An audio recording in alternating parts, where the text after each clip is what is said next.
Excellencies, ladies and gentlemen, I'm pleased to convey my greetings to this fourth Global Manufacturing and Industrialization Summit. My thanks to the co-chairs, UNIDO and the Ministry of Industry and Advanced Technology of the United Arab Emirates.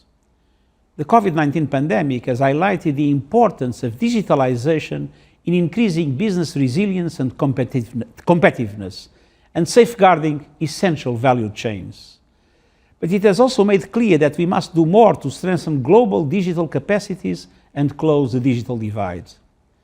UNIDO has found that just 10 economies account for about 90% of advanced innovation patents worldwide, while 88 countries have yet to utilize advanced technologies and digital production in a significant way.